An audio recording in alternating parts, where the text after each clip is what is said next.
सभी दर्शकों का बहुत बहुत स्वागत है हमारे इस एबी न्यूज़ पे। और मैं आचार्य पवन तिवारी अपने ज्योतिष व्यास संस्थान की ओर से अपने सभी दर्शकों का बहुत बहुत स्वागत करता हूं और बहुत बहुत धन्यवाद प्रेषित करता हूं एबी न्यूज़ परिवार को कि जिसके माध्यम से ये महत्वपूर्ण जानकारियां हम आप तक पहुंचा पा रहे हैं। बात मकर संक्रांति की करेंगे। मकर संक्रांति पे इस बार त्रिग्रही योग बन रहा है। ये योग कुछ राशियों के लिए बेहद अशुभ है और मुश्किलें भी बढ़ाएगा। मकर संक्रांति 14 व 15 जनवरी को मनाई जा रही है। इस दिन दान पुण्य का विशेष महत्व होता है और इस दिन सूर्य देव अपने पुत्र शनि की स्वराशि में आते हैं। वहां 2 महीने तक रहते हैं, जहां पर मकर राशि में बुध पहले से ही मौजूद है। मकर राशि में एक साथ शनि, बुध और सूर्य की मौजूदगी से यह त्रिग्रही योग बन रहा है और ज्योतिष के अनुसार ये योग शुभ और अशुभ दोनों तरह के ही परिणाम देता है। लेकिन प्रश्न यह है कि आपके लिए समय अवधि कैसी रहेगी। सूर्य 2 माह तक रहेंगे शनि की राशि में। शनि, बुध और सूर्य मकर राशि में मौजूद रहेंगे। सूर्यदेव 14 जनवरी को अपने पुत्र शनि की स्वामित्व वाली मकर राशि में आ रहे हैं, जो कि 14 मार्च रात 12:15 तक रहेंगे। वहीं शनिदेव पहले से ही मकर राशि में है और बुध ने पिछले वर्ष दिसंबर 2021 में मकर राशि में गोचर किया था। ऐसे में एक साथ शनि, बुध और सूर्य की मौजूदगी से मकर राशि में त्रिग्रही योग बन गया है। इसके लिए इनके लिए अशुभ है, किन के लिए शुभ है, ये पूर्व ही हमने बताया। तो सबसे पहले जान लेंगे कि किन राशियों के लिए यह योग अशुभ होगा। उनमें से है पहली राशि है मेष। मेष राशि के दशम भाव में सूर्य और बुध की मौजूदगी शुभ नहीं होती है। कार्यक्षेत्र में विषमता का सामना करना पड़ सकता है। स्थानांतरण के योग है। व्यापार में हानि हो सकती है। दूसरी है वृषभ राशि। 9वें भाव में सूर्य की मौजूदगी परिवार की सुख शांति में ग्रहण लगाएगी। पिता से भी संबंध खराब हो सकते हैं और परिवार में व्यर्थ में वाद विवाद की स्थिति उत्पन्न हो सकती है, इसलिए सावधान रहने की सलाह है। मिथुन राशि है तीसरी। अष्टम भाव में सूर्य और शनि के एक साथ होने से स्वास्थ्य संबंधी समस्याओं का सामना करना पड़ सकता है। किसी लंबी यात्रा पर जा सकते हैं। चौथी राशि है कन्या। कन्या राशि के लिए यह समय बहुत अधिक शुभ नहीं कहा जा सकता। संतान पक्ष से तनाव मिल सकता है। विद्यार्थियों के जीवन में समय उथल पुथल मचाएगा। उनका पढ़ाई से भी ध्यान भटका हुआ रहेगा। अगली राशि है धनु। धनु राशि के जातकों के लिए समय शुभ नहीं कहा जा सकता। परिवार में तनाव का माहौल आपको परेशान करता रहेगा। आपके संचित धन में भी इस दौरान कमी आएगी। अगली राशि है मकर। मकर राशि के जातक आर्थिक समस्याओं से घिरे रह सकते हैं। स्वास्थ्य को लेकर के सावधान रहें, किसी गंभीर रोग की चपेट में आ सकते हैं। और 7वीं राशि है मीन। इस अवधि में अपने अहंकार को किनारे रखकर अपने जीवन साथी से शांतिपूर्वक और धैर्य के साथ संवाद करें। इस अवधि में आपको अपने पेशे और जीवन में कुछ चुनौतियों का सामना करना पड़ सकता है। अब बात करेंगे कि किन राशियों के लिए यह त्रिग्रही योग शुभ होगा। उनमें से है पहली राशि है कर्क। यह समयावधि कर्क राशि के जातकों के लिए शुभ रहेगी। नए संयोग मिल सकते हैं, पदोन्नति मिल सकती है, व्यापार में लाभ के अवसर बनेंगे। दूसरी राशि है सिंह। पुराने विवादों से छुटकारा मिलेगा, लाभ के योग बनेंगे, ससुराल पक्ष से कोई विशेष उपहार मिलेगा। तुला राशि है तीसरी राशि। बड़ा लाभ मिल सकता है, व्यापार में भी सफलता के योग बन रहे हैं। विदेश यात्रा पर भी जा सकते हैं, कोई रुका हुआ धन अचानक मिल सकता है। और चौथी राशि है वृश्चिक। वृश्चिक राशि के जातकों में आर्थिक स्थिति में सुधार होगा, व्यापार में लाभ के संकेत हैं, नौकरी वालों को पदोन्नति मिल सकती है। और वहीं 5वीं राशि है कुंभ। कुंभ राशि के जातकों में सुख सुविधाओं में वृद्धि होगी, धन लाभ का योग बन रहा है, विदेश यात्रा पर भी आप जा सकते हैं। मकर राशि पर किन वस्तुओं का दान करें जिससे कभी धन की कमी ना हो। सूर्य देव के एक राशि से दूसरी राशि में प्रवेश करने को संक्रांति कहते हैं। जब सूर्य मकर राशि में प्रवेश करता है तो उसे मकर संक्रांति कहते हैं। मकर संक्रांति पर सूर्यदेव की पूजा का विशेष महत्व है। इस पर्व पर स्नान और दान का खास महत्व होता है। साथ ही इस पर्व पर पतंग उड़ाने की भी परंपरा है। इस बार 14 जनवरी दिन शुक्रवार को भी कुछ जगहों पर मकर संक्रांति मनाई जाएगी। इस दिन कुछ ये दान करने का विशेष महत्व है, विशेष लाभ मिलता है। उनका क्या लाभ मिलता है जान लेते हैं। मकर संक्रांति पर दान पुण्य का विशेष महत्व है। इस दिन किए गए दान का कई गुना फल मिलता है। तो कौन सी वस्तुएं हैं जान लेते हैं कि जिनका दान करना शुभ माना जाता है। किन चीजों का दान करें मकर संक्रांति पर। सबसे पहला है तिल। मकर संक्रांति पर तिल का दान करना बेहद शुभ होता है और तिल का दान करने से शनिदेव प्रसन्न होते हैं। दूसरा है खिचड़ी। मकर संक्रांति के दिन खिचड़ी खाना जितना शुभ है उतना ही इसका दान करना भी बहुत शुभ माना जाता है। तीसरा है गुड़। गुड़ का दान करना बहुत शुभ होता है और गुड़ का दान करने से सूर्यदेव की कृपा प्राप्त होती है। चौथा है तेल। तेल का दान करने से शनि देव का आशीर्वाद मिलता है। और पांचवा है अनाज। मकर संक्रांति के दिन 5 तरह के अनाज दान करने से हर तरह की मनोकामना पूरी होती है। और छठवां है घी। इस दिन घी का दान करने से आपको कैरियर में सफलता मिलेगी। सातवां है रेवड़ी। मकर संक्रांति के दिन रेवड़ी का दान करना भी शुभ होता है। और आठवां है नमक। नमक का नया पैकेट लेकर दान करें, इससे आपका शुक्र ग्रह मजबूत होगा। और अगला है कंबल। इस दिन कंबल का दान करना शुभ होता है, इससे राहु और शनि दोनों शांत होते हैं। और चारा, हरा चारा गाय को खिलाना भी बहुत शुभ होता है। नए वस्त्र, इस दिन गरीबों को, जरूरतमंदों को नए वस्त्रों का दान भी करना चाहिए। मकर संक्रांति को लेकर इस साल भी उलझन है। संक्रांति की तिथि पर फंसा हुआ है पेंच। मकर संक्रांति इस बार भी 2 दिन मनाई जा रही है। 14 जनवरी की रात 8:58 पर सूर्य का मकर राशि में प्रवेश होने की वजह से यह स्थिति बनी हुई है। 15 जनवरी को सूर्योदय के समय उदया तिथि में संक्रांति रहेगी और इसीलिए इस दिन ही पूर्णकाल रहेगा। बहुत सारे पंचांगों में, कई पंचांगों में सूर्य का मकर राशि में प्रवेश 2:40 पर होना बताया गया है।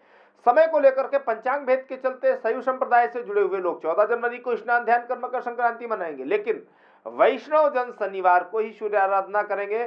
खास बात यह है कि सूर्य इसी दिन से उत्तरायण होंगे। बुध के भी इसी राशि में रहने से बुधादित्य योग और शनि प्रदोष का शुभ योग बन रहा है 15 जनवरी को। पंचांगों का अंतर है। 14 जनवरी को सूर्य के मकर राशि में प्रवेश का समय अलग अलग है, इस वजह से 2 दिन मकर संक्रांति मनाई जा रही है। लेकिन सूर्य उदया तिथि में मकर संक्रांति 15 जनवरी को ही रहेगी। इस दिन सूर्योदय से दोपहर तक 1:15 तक विशेष पुण्यकाल रहेगा। इसमें स्नान दान और सूर्य उपासना की जानी चाहिए। इसके बाद सूर्यास्त तक सामान्य पुण्यकाल रहेगा। संक्रांति का वाहन बाघ है और वाहन है इस बार का अश्व। 14 जनवरी की रात 8:58 पर सूर्य धनु से मकर राशि में प्रवेश करेंगे। इसमें बुध और शनि पहले से ही विराजमान है। इस दिन बुधादित्य योग होगा। मकर राशि के स्वामी शनि है और सूर्य इस दिन अपने पुत्र राशि शनि में रात को पहुंचेंगे। इस बार मकर संक्रांति का वाहन बाघ और उपवाहन अश्व है। इसके चलते किसानों और पशुपालकों के लिए ये संक्रांति लाभकारी। व्यापार में नुकसान, मौसम में उतार चढ़ाव, राजनीति में मनमुटाव बढ़ेगा, संक्रमण वाले रोग बढ़ेंगे और सब्जी तेल सहित खाद्य सामग्री के दामों में बढ़ोतरी होगी। श्रद्धालु स्नान ध्यान के बाद जरूरतमंदों को खिचड़ी, कंबल, चप्पल आदि का वस्तुओं का दान करेंगे तो उन्हें पुण्य की प्राप्ति होगी। मकर संक्रांति के त्योहार पर इस त्योहार से जुड़ी हुई कुछ खास बातें। मकर संक्रांति को बहुत ही उत्साह के साथ उत्तर भारत में मनाया जाता है। यहाँ पर इसे खिचड़ी के रूप में मनाया जाता है। पूर्वी उत्तर प्रदेश, बिहार और झारखंड में मकर संक्रांति के दिन खिचड़ी का दान और खिचड़ी का भोजन भी किया जाता है। मकर संक्रांति को पौष संक्रांति के नाम से भी जाना जाता है। पौष माह में संक्रांति पड़ने के कारण इसको पौष संक्रांति कहा जाता है। सूर्यदेव लगभग 1 महीने के अंतराल पर जब राशि बदलते हैं, जब सूर्य धनु से निकलकर मकर राशि की अपनी यात्रा आरंभ करते हैं तो इसे मकर संक्रांति कहा जाता है। साल में कुल मिलाकर के 12 संक्रांतियां आती हैं, जिसमें मकर संक्रांति का विशेष महत्व होता है। मकर संक्रांति का पर्व हर वर्ष 14 या 15 जनवरी को मनाया जाता है। मकर संक्रांति पर सूर्यदेव दक्षिणायन से उत्तरायण आ जाते हैं, जिसका विशेष महत्व होता है। उत्तरायण को देवताओं का दिन कहा जाता है। मकर संक्रांति पर सभी पवित्र नदियों में स्नान, दान और जप करने का विशेष महत्व होता है। इस दिन काला तिल, तिल से बने लड्डू, हरी सब्जियां, फल और खिचड़ी का दान किया जाता है। मकर संक्रांति का त्योहार देश के अलग अलग हिस्सों में अलग अलग नाम से मनाया जाता है। तो जान लेते हैं मकर संक्रांति का क्या है महत्व। मकर संक्रांति व खिचड़ी। मकर संक्रांति उत्तर भारत में मकर संक्रांति को बहुत ही उत्साह के साथ मनाया जाता है। पूर्वी उत्तर प्रदेश, बिहार, झारखंड मकर संक्रांति के दिन खिचड़ी का दान और खिचड़ी का भोजन किया जाता है। और इस दिन से प्रयागराज में माघ मेला और कल्पवास भी प्रारंभ हो जाता है। मकर संक्रांति पर गोरखनाथ मंदिर में खिचड़ी चढ़ाने की प्रथा है। माना जाता है कि तभी से यह त्योहार खिचड़ी के रूप में मनाया जाने लगा। पौष संक्रांति मकर संक्रांति को पौष संक्रांति के नाम से भी जाना जाता है। पौष माह में संक्रांति पड़ने के कारण इसे पौष संक्रांति कहा जाता है। पश्चिम बंगाल में मकर संक्रांति के त्योहार को पौष संक्रांति के रूप में मनाया जाता है। इस दिन गंगा सागर में स्नान करने के लिए दूर दूर से लोग आते हैं। डुबकी लगा करके सूर्यदेव को जल अर्पित करते हैं। स्नान के बाद गरीबों और जरूरतमंदों को काले तिल का दान किया जाता है। मकर संक्रांति पर सूर्य दक्षिणायन की अपनी यात्रा को समाप्त करते हुए उत्तरायण दिशा में चलने लगते हैं। ऐसे में इस दिन को उत्तरायण पर्व के रूप में भी मनाया जाता है। गुजरात में मकर संक्रांति के त्योहार को सूर्य उत्तरायण के नाम से मनाते हैं। इस दिन पतंग उड़ाने की वहां पर विशेष परंपरा है। मकर संक्रांति को मकर संक्रमण के नाम से दक्षिण भारत के कर्नाटक राज्य में बहुत ही उत्साह से मनाया जाता है। इस दिन दान, पूजा पाठ और स्नान का विशेष महत्व होता है। मकर संक्रमण का अर्थ होता है जब सूर्य एक राशि से दूसरी राशि में आते हैं, तो इस काल को संक्रमण काल कहा जाता है। 14 और 15 जनवरी को सूर्य धनुष राशि से निकलकर मकर राशि में प्रवेश करते हैं, तो इस कर्नाटक में इसे मकर संक्रमण के नाम से जाना जाता है। मकर संक्रांति का एक नाम बिहू भी है। मकर संक्रांति को भारत के पूर्वोत्तर राज्यों में, विशेषकर असम में, इस दिन को बिहू त्योहार के रूप में मनाया जाता है। बिहू का त्योहार नई फसलों के तैयार होने की खुशी में मनाया जाता है। बिहू के अवसर पर लोग यहाँ पर लोक नृत्य और भोजन भी बनाया जाता है। मकर संक्रांति के एक नाम पोंगल भी है। मकर संक्रांति को तमिलनाडु में पोंगल के रूप में मनाया जाता है। इस दिन सूर्य उपासना करते हैं, सूर्य भगवान को खीर का भोग लगाया जाता है और मकर संक्रांति का एक पर्व लोहड़ी के रूप में भी मनाया जाता है। मकर संक्रांति से एक दिन पहले दिल्ली, पंजाब और हरियाणा में लोहड़ी के रूप में मनाया जाता है। लोहड़ी का त्योहार नई फसलों की खुशी में मनाया जाने वाला त्योहार है और खिचड़ी के बिना ये पर्व अधूरा है। संक्रांति का पर्व किसने दिया था इस पर्व को खिचड़ी का नाम, ये भी जान लें। संक्रांति के दिन गुड़, घी, नमक और तिल के अलावा काली उड़द की दाल और चावल को भी दान करने का विशेष महत्व है। घर में इस दिन उड़द की दाल की खिचड़ी बनाई जाती है और इसी को कहते हैं लोग खिचड़ी। इसके अलावा लोग प्रसाद के रूप में भी खिचड़ी बांटते हैं। सूर्य ग्रह के मकर राशि में प्रवेश करने के कारण मकर संक्रांति का पर्व मनाया जाता है।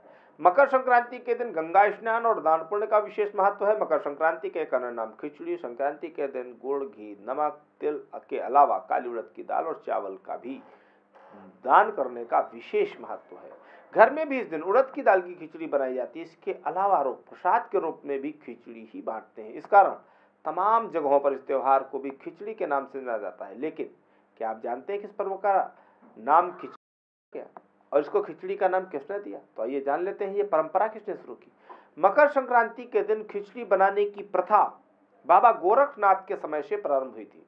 जब खिलजी ने आक्रमण किया था तब नाथ योगियों को, नाथ संप्रदाय के लोगों को युद्ध के दौरान भोजन बनाने का समय नहीं मिलता था और वो भूखे ही लड़ाई के लिए निकल जाते थे। ऐसे में बाबा गोरखनाथ ने दाल, चावल और सब्जियों को एक साथ पकाने की सलाह दी, क्योंकि ये तुरंत ही तैयार हो जाती है और इसके साथ ही ये पौष्टिक होती है। साथ ही इससे योगियों का पेट भी भर जाता था। तो तुरंत तैयार होने वाले इस पौष्टिक व्यंजन का नाम बाबा गोरखनाथ ने खिचड़ी रखा। खिलजी से मुक्त होने के उपरांत मकर संक्रांति के दिन योगियों ने उत्सव मनाया और इसी दिन खिचड़ी का वितरण भी किया। तब से मकर संक्रांति पर खिचड़ी बनाने की परंपरा प्रारंभ हुई और मकर संक्रांति के अवसर पर आज भी गोरखपुर के बाबा गोरखनाथ मंदिर में खिचड़ी का मेला लगता है और बाबा गोरखनाथ को खिचड़ी चढ़ती भी है, लोगों को प्रसाद के रूप में वितरित भी की जाती है। अब बात है कि खिचड़ी का धार्मिक महत्व क्या है। मकर संक्रांति के दिन सूर्य देव अपने पुत्र शनि के घर उनसे मिलने जाते हैं। ज्योतिष शास्त्र में उड़द की दाल को शनि से संबंधित बताया गया है। खिचड़ी को ग्रहों से जोड़ करके देखते हैं। ऐसे में मकर संक्रांति पर उड़द की दाल खिचड़ी का सेवन करने से सूर्य देव और शनि देव दोनों ही प्रसन्न होते हैं। इसके अतिरिक्त ज्योतिष शास्त्र की माने तो चावल को चंद्रमा का, नमक को शुक्र का, हल्दी को गुरु बृहस्पति का, हरी सब्जियों को बुध का कारक ग्रह माना गया है। वही खिचड़ी गरम गरम बनती है तो इसका संबंध मंगल से है। तो ज्योतिष के अनुसार मकर संक्रांति के दिन खिचड़ी खाने से सभी कुंडली में लगभग सभी ग्रहों की स्थिति सुधर जाती है। तो खिचड़ी जरूर खाएं मकर संक्रांति के पर्व पर। इस दिन होता है सूर्य का राशि परिवर्तन। महाभारत युद्ध के बाद उत्तरायण होने पर भीष्म पितामह ने अपनी देह त्यागी थी। 14 जनवरी की रात करीब 9 बजे सूर्य धनुष से मकर राशि में प्रवेश करेंगे। इस वजह से 14 को मकर संक्रांति और कुछ जगह 15 को मकर संक्रांति से जुड़े हुए पुण्य कर्म किए जाएंगे। मकर संक्रांति की तारीखों को लेकर के पंचांग भेद भी हैं। मकर संक्रांति से जुड़ी हुई कुछ खास बातें भी हैं। सूर्य जब एक राशि से दूसरी राशि में प्रवेश करता है तो उसे संक्रांति कहते हैं। मकर राशि का स्वामी शनि ग्रह है और शनि को सूर्य का पुत्र माना जाता है। जब सूर्य मकर राशि में आता है, ऐसा माना जाता है कि सूर्य अपने पुत्र के घर आए हैं। मकर राशि में सूर्य के आने से खरमास खत्म हो जाता है और सभी तरह के मांगलिक कार्य पुनः प्रारंभ हो जाते हैं। मकर संक्रांति सूर्य पूजा का महापर्व है। इस दिन सूर्य देव के लिए विशेष पूजा करनी चाहिए। इस दिन किसी पवित्र नदी में स्नान करें, सूर्य को अर्घ्य अर्पित करना चाहिए। सूर्य पूजा का महत्व श्री कृष्ण ने अपने पुत्र शाम्ब को बताया। ये प्रसंग ब्रह्म पुराण में बताया गया है। श्री कृष्ण ने शाम्ब को बताया कि वह भी भगवान सूर्य की पूजा करते हैं। और इतना ही नहीं, हनुमान जी ने सूर्य देव को अपना गुरु बनाया था और सूर्य के चलते चलते ही सभी वेदों का ज्ञान भी हासिल किया था। तो सूर्यदेव को जल चढ़ाने के लिए तांबे के लोटे का उपयोग करना चाहिए। मकर संक्रांति पर तांबे के बर्तनों का दान भी करना चाहिए। सिंह राशि का स्वामी सूर्य है और सूर्य को ज्ञान का कारक माना जाता है। तो जो लोग नियमित रूप से सूर्य को जल चढ़ाते हैं उनकी बुद्धि प्रखर होती है और बुद्धि से संबंधित कामों में उन्हें सफलता भी मिलती है। तो मकर संक्रांति के समय सूर्य दक्षिणायन से उत्तरायण होता है और इसके बाद ठंड भी कम होने लगती है और गर्मी बढ़ने लगती है। उत्तरायण के संबंध में भी मान्यता है कि महाभारत काल में भीष्म पितामह ने सूर्य के उत्तरायण होने पर ही अपनी देह त्यागी थी। उत्तरायण काल में सिर्फ जन्म लेना ही नहीं बल्कि मृत्यु को प्राप्त करना भी उत्तम माना गया है। तो आइए जान लेते हैं इस दिन दान के साथ क्या क्या करना चाहिए जिससे कुंडली में मौजूद दोषों से आपको छुटकारा मिले। दान से बहुत सारे दुख दूर हो जाते हैं। मकर संक्रांति के दिन दान का विशेष महत्व। इस दिन दान आदि करने से पुण्य फल की प्राप्ति होती है। इस दिन दान करने के लिए किसी मंदिर में जाकर के चावल, घी, दही, आटा, गुड़, काला तिल, सफेद तिल, लाल मिर्च, मिश्री, आलू और आदि चीजों का दान अगर किया जाए तो इस दिन दान करने से जीवन के सभी दुखों का नाश भी होता है। तो खिचड़ी के इस महापर्व पर आप सभी दान भी करें। मकर संक्रांति के महा उपायों की बात कर लेते हैं चलते चलते। कुंडली में सूर्य से संबंधित दोषों को दूर करने के लिए लाल चंदन, घी, आटा, गुड़, काली मिर्च का दान करना उत्तम रहता है। किसी जातक की कुंडली में चंद्र ग्रह कमजोर होने पर चावल के साथ कपूर, घी, दूध, दही, सफेद चंदन आदि का दान कर सकते हैं। और मंगल ग्रह के दोष दूर करने के लिए गुड़, शहद और मसूर की दाल व लाल चंदन का दान किया जा सकता है।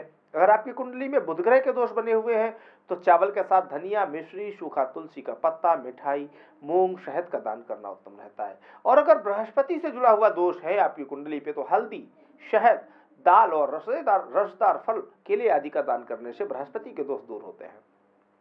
और अगर आपकी कुंडली में शुक्र ग्रह का दोष बना हुआ है तो इसके लिए मिश्री, सफेद तिल, जौ, चावल, आलू इत्यादि का दान करें। ज्योतिष के अनुसार ऐसा माना जाता है कि इस महापर्व पर शनि देव से अपने पिता सूर्य देव से मिलने आते हैं। ऐसे में इस दिन सूर्य देव के साथ शनि देव की पूजा भी महत्वपूर्ण होती है। वहीं कुंडली में शनि दोष होने पर मकर संक्रांति के दिन काला तिल, सफेद तिल, सरसों का तेल और अदरक आदि सामग्री को दान करने से शनि दोष दूर होता है। तो इस मकर संक्रांति के इस महापर्व पर आप अगर अपने ग्रह दोषों को, कुंडली के दोषों को दूर करना चाहते हैं तो बताए गए निम्न सामग्रियों का दान जरूर करें। हम कामना करते हैं कि मकर संक्रांति पर आपके ग्रह दोष जरूर दूर होंगे केवल दान करने से। एक विशेष बात याद रखिएगा कि मकर संक्रांति पर तिल का स्नान, तिल का दान और तिल का भोजन जरूर करें। तो सबसे पहले स्नान में तिल डालें और तिल का दान करें और इसका तिल से ही अपने दिन की शुरुआत करेंगे तो ये मकर संक्रांति में आपके ग्रह दोष दूर होंगे, शनि से संबंधित दोष दूर होंगे, आपको लाभ मिलेगा। तो दर्शकों, आज के इस एपिसोड पर, इस कार्यक्रम में बस इतना ही। किसी विशेष कार्यक्रम के साथ फिर मिलेंगे, आपसे मुलाकात करेंगे। तब तक के लिए हमें दें इजाजत और देखते रहें एबी न्यूज। नमस्कार।